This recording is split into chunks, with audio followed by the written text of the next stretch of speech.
भगवान श्री कृष्ण से अर्जुन कहते हैं कि हे मधुसूदन, हे केशव, हे गिरधारी, इस संसार में जो भी मनुष्य आया है वह मनुष्य सुखी रहना चाहता है। वह चाहता है कि सुख उसके पास हमेशा बना रहे। वह सुख के झूलों पर झूलना चाहता है और जीवन भर झूलना चाहता है। वह यह नहीं चाहता कि उसे दुख हो। तो क्या ऐसा हो सकता है कि व्यक्ति के जीवन में हमेशा सुख ही सुख बना रहे और उसे दुख तनिक भी ना आए? भगवान श्री कृष्ण अर्जुन से कहते हैं, हे पार्थ, हे कौन्तेय, जिस प्रकार से व्यक्ति अपने कर्म करता है और कर्मों से उसे लाभ मिलता है, कर्मों से उसे फल मिलता है, उसी प्रकार व्यक्ति के जीवन में सुखों का एक अपना नजरिया होता है।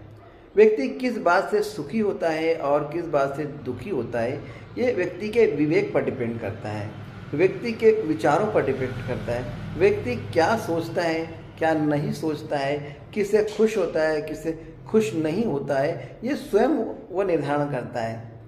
सुख और दुख हमारे हाथ है। ऐसा नहीं कि सुख किसी के देने से सुख मिल जाता है या किसी के कहने से दुख आ जाता है, ये नहीं हो सकता। हम अपना सुख दुख चयन करते हैं कर्मों के अनुरूप। जो सभ्य व्यक्ति होता है, दयाशील व्यक्ति होता है, वह दूसरे के दुख को देखकर दुखी हो जाता है, मन में पीड़ा आ जाती है। और जो दुष्ट व्यक्ति होता है वह दूसरों के दुख को देखकर खुश होता है, उसे खुशी मिलती है। वह चाहता है कि जितने भी लोग उससे मिलने वाले हैं, जो भी लोग उसके अड़ोस पड़ोस में रहने वाले हैं, या दूसरे लोगों को दुखी देखकर, उनके मन में दुखों का विस्तार देखकर वह बहुत खुश होता, आनंदित होता है, प्रसन्नचित हो जाता है। उसे इस बात से ही खुशी मिलती है कि सामने वाला दुखी है। कई बार देखते हैं ना कि अपने पड़ोसी के घर में अगर मातम है तो जो दुष्ट व्यक्ति अगर पड़ोस में है तो वह खुशियां मनाता है, उसे आनंद ही आनंद मिलता है, अंदरूनी आनंद प्राप्त करता है। वह सोचता है कि अच्छा है, इसके घर में दुख आया है। लेकिन अगर सज्जन व्यक्ति अपना पड़ोसी है, सज्जन व्यक्ति अपना हितैषी है, सज्जन व्यक्ति हमारा मित्र है, तो उसे हमारा दुख देखकर दुख होता है, ग्लानि होती है, वह परेशान हो जाता है और वह कोशिश करता है कि हमारा दुख जल्दी से जल्दी दूर हो जाए और हम खुश हो जाएं, ताकि वो भी खुश हो जाए। जब तक हम खुश रहते हैं तो हम चाहते हैं कि सामने वाला भी खुशी रहे। ये सज्जन व्यक्ति का विचार है, सज्जन व्यक्ति की सोच है। उसके मन में ये भावना रहती है कि पड़ोसी, मोहल्ले वाले, गांव वाले खुश रहें, आनंदित रहें, उत्साहित रहें, तो हम भी आनंदित रहेंगे, हमारे घरों में भी खुशियां छलकेगी। लेकिन दुष्टों का आचरण ऐसा नहीं है। वह तो दुष्ट प्रवृत्ति के हैं ही सही। वो यही सोचते हैं कि लोगों को दुख मिले, क्लेश मिले, संताप मिले, परेशानियां आए, तकलीफें आए, इतने दुखी हो जाएं कि उनके दुख को देखकर वह दुष्ट व्यक्ति खुश हो जाए, आनंदित हो जाए, परमानंद प्राप्त करे। लेकिन सुख दुख एक सिक्के के दो पहलू हैं। ऐसा नहीं है कि सुख जीवन भर व्यक्ति के जीवन में रहेगा या दुख जीवन भर व्यक्ति के जीवन में रहेगा।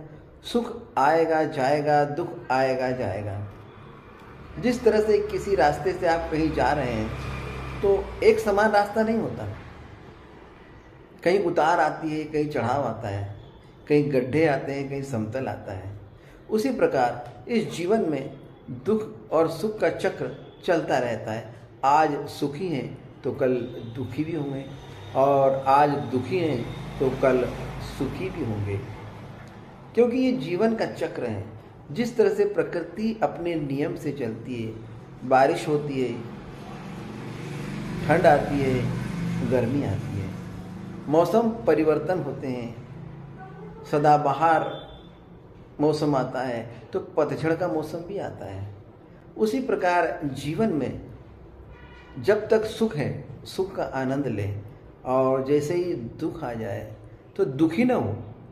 ये सोचें कि ये दुख कुछ समय का है, चला जाएगा, और मन को संतोष दे। और जब हमारे मन को संतोष रहेगा, मन में शांति रहेगी, लोगों के प्रति दया और आदर रहेगा, लोगों के प्रति सहयोग की भावना रहेगी, तो हम दुख में भी खुशी महसूस करते हैं, आनंद महसूस कर सकते हैं। दूसरे के दुखों में उनकी मदद करके, उनकी सहायता करके, उनकी हेल्प करके भी हम सुखी हो सकते हैं, चाहे हमारे पास कितने भी दुख क्यों न हो।